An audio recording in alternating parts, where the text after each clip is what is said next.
मैं कभी भी कबीर को अलग नहीं मानता, मैं बुद्ध की श्रृंखला का उन्हें संत मानता हूं। मैं कभी भी रविदास को अलग नहीं मानता, मैं बुद्ध की उस श्रृंखला का उन्हें सदगुरु रविदास मानता हूं। मैं जितना सम्मान बुद्ध का करता हूं उतना ही रविदास का करता हूं। कुछ लोग यहां भी अकर्मण्ड पैदा हो गए हैं जो बुद्धिज्म को तोड़ना चाहते हैं। वो बुद्ध की बात करेंगे, बाबा की बात करेंगे, कबीर और रविदास की बात नहीं करेंगे।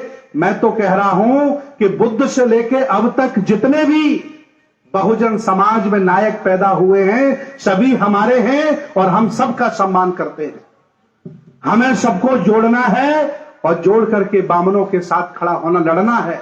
और अगर हम जोड़ेंगे नहीं तो हम कभी लड़ नहीं सकते। ये मान सम्मान की लड़ाई है, ये सत्ता की लड़ाई है, ये व्यवस्था की लड़ाई है। मैं सहमति जताता हूं आदरणीय उपासक जी के उस कथन पर कि हमारे महापुरुषों ने कभी भी आरक्षण नहीं मांगा। मेरे महापुरुष हमेशा हिस्सेदारी मांगते थे। कहते थे कि जिसकी जितनी संख्या भारी उसकी उतनी हिस्सेदारी। लेकिन ये लोग बड़े भूभाग पर कब्जा किए हैं, राजनीतिक कब्जा इनका है, धार्मिक कब्जा इनका है। बताइए किस मंदिर का चढ़ावा मेरे बहुजन समाज को मिलता है? अरे एक बुद्ध विहार है बोध गया में, उस पर भी इन्होंने कब्जा कर लिया है। उसकी कमेटी में आधे हिंदू रख दिए हैं। सबसे पहले पुजारी जाकर के घंटा हिलाता है।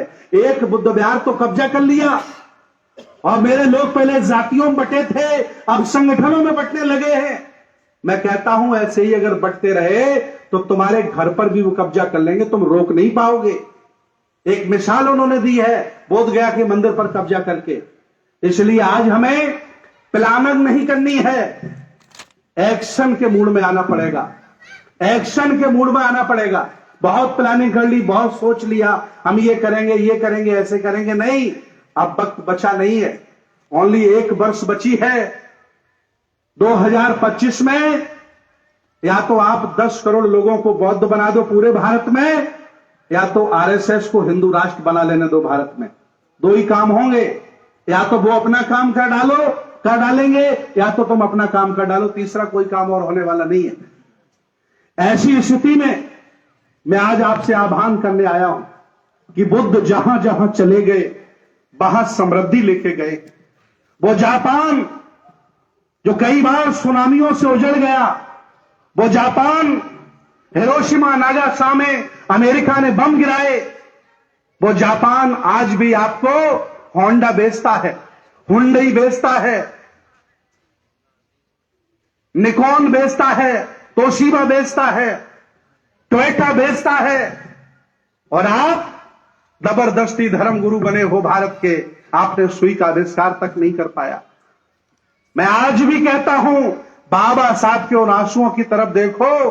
आगरा में भाषण देते हुए उन्होंने आंसू अपने गिराए थे, उनके आंसू आ गए थे। उन्होंने कहा था कि जाति के नाम से तुम पिटते रहोगे, हो सकता है तुम्हारी आवाज विधानसभा में चली जाए, हो सकता है लोकसभा में चली जाए, लेकिन जिस दिन तुम बौद्ध बन गए और ईमानदारी से लिखित बौद्ध बन गए, और अगर किसी ने थोड़ा भी हाथ उठा दिया तो तुम्हारी आवाज थाईलैंड में भी जाएगी, जापान में भी जाएगी, कोरिया में भी जाएगी। हम पढ़ लिख गए हैं, घर बना लिया है, गाड़ियां ले ली हैं, हो सकता है एक आध दो एनआरआई भी हो गए हों, लेकिन आज दिन तक हम अलग पहचान अपनी नहीं बना पाए। याद रखना जम्मू के लोगों, मैं विदेश में जाता हूं, हमसे विदेश के लोग कहते हैं वंदे जी भारत में कितने % बौद्ध हैं, तो मैं अपना शर्म से सर नीचा कर लेता हूं, क्योंकि मुझे बताते शर्म आती है। जहां 100 करोड़ लोग हक वंचित, असहाय, कमजोर, मजरूम, गुलामी कर रहा हो, वहां 2% लोग बौद्ध नहीं बन पाए। इतनी शर्म की बात है।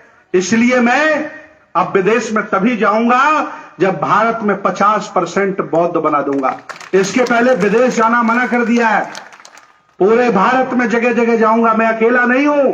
भारत के सभी सामाजिक लोग, भारत के सभी बौद्ध भिक्षु, भारत के सभी संगठन, सभी कार्यक्रमों के लिए मैंने कहा है मना कर दो।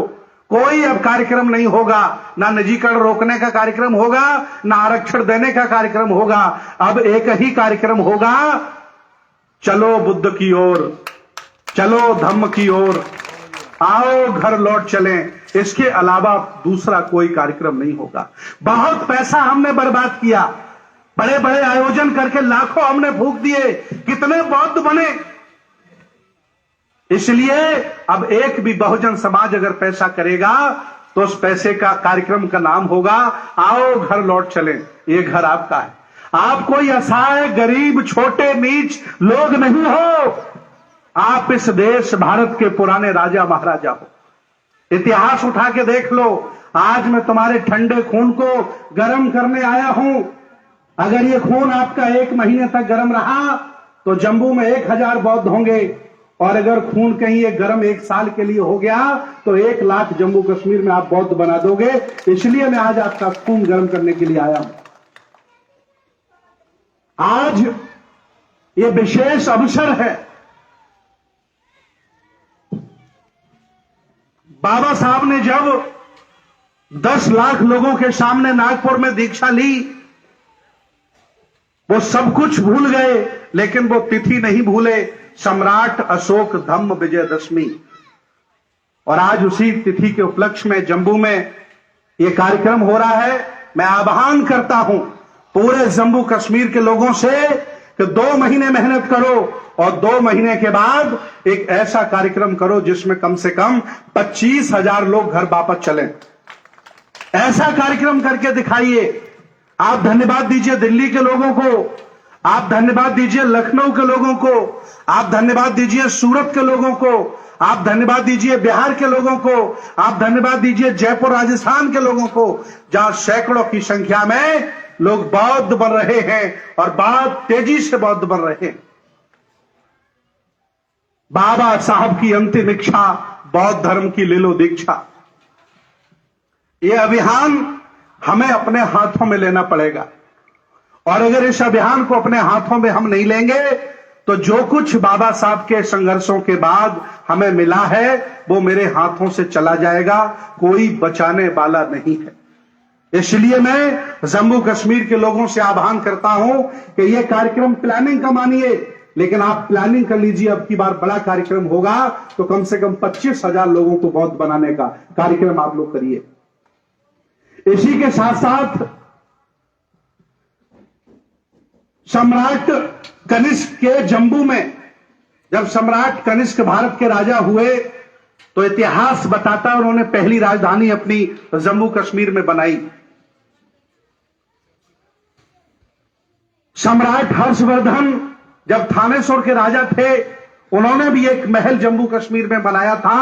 जब बहुत ज्यादा थानेश्वर में गर्मी पड़ती थी तो कुछ समय बिताने के लिए वो जम्मू कश्मीर में आते थे।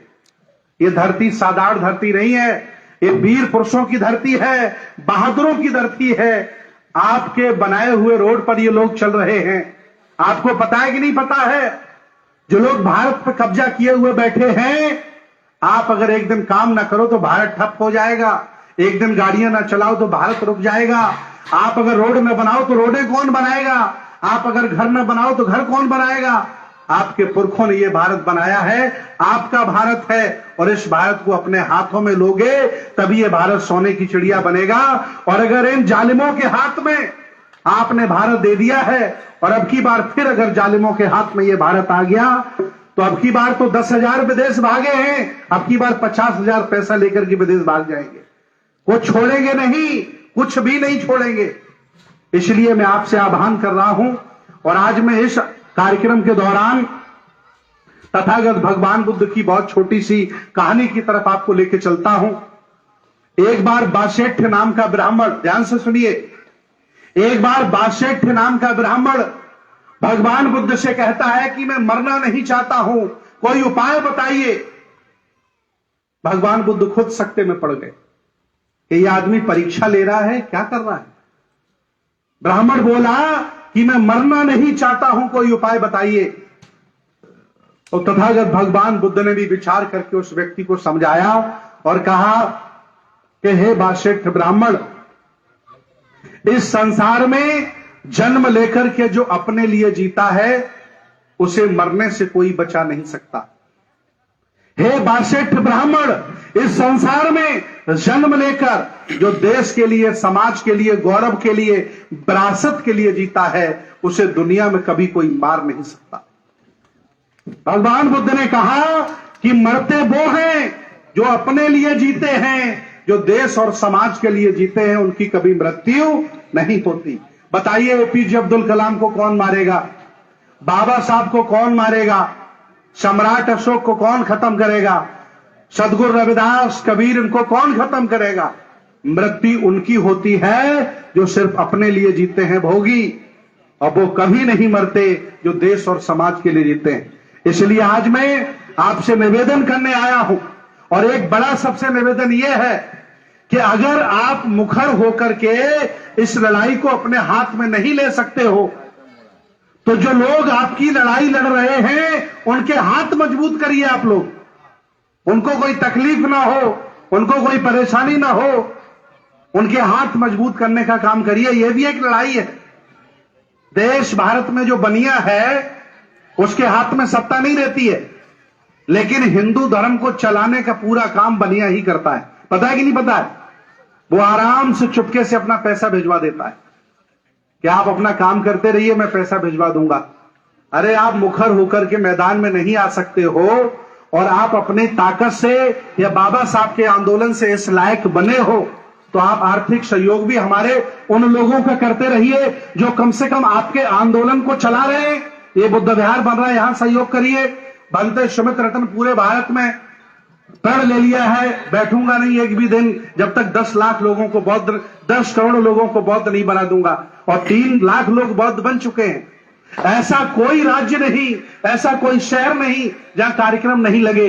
लगभग 200 लोग निकल पड़े हैं, बड़े बड़े फेमस लोग जिनके आप नाम जानते हैं, चाहे राजेंद्र पाल गौतम हो, चाहे राजरत्न अंबेडकर हो, और चाहे उनके चाचा भीमराव अंबेडकर हो, चाहे ओपी मौर्य जी हो, और चाहे हम हो, चाहे और भी बहुत भंते लोग हैं, इस अभियान में निकल पड़े हैं, और अब बौद्ध बनाने का काम जारी है।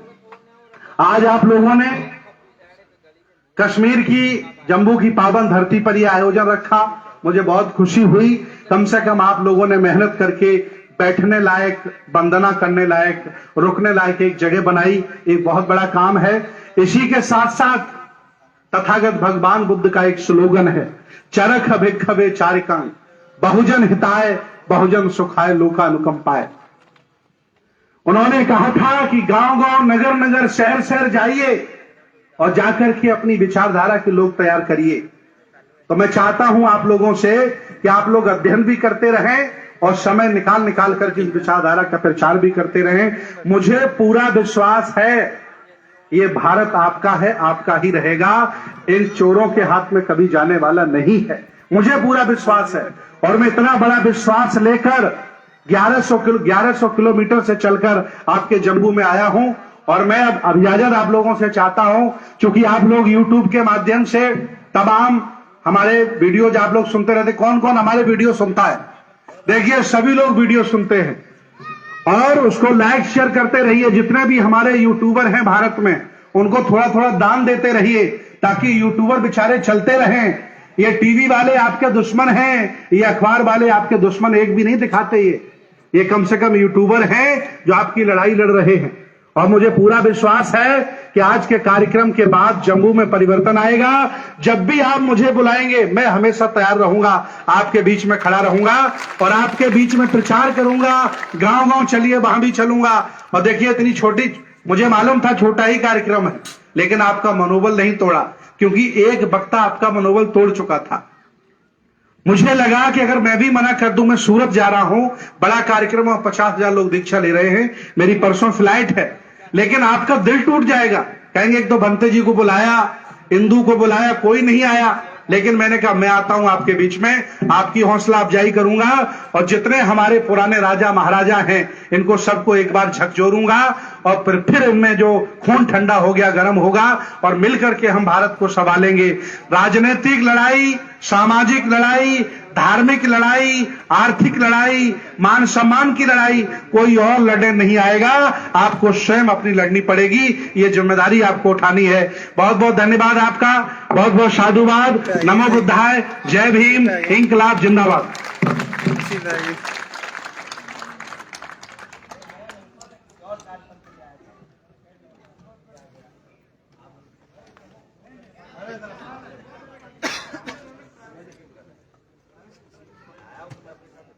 नमो बुधाय। अभी बनते सुमित रतन थे जी ने बुद्ध धर्म के बारे में आपको इतना विशाल तरीके से बताया है और इतना ज्ञान दिया है, इतना आपको इसमें नॉलेज मिली है। हम उनका हार्दिक वंदन करते हैं, अभिवंदन करते हैं।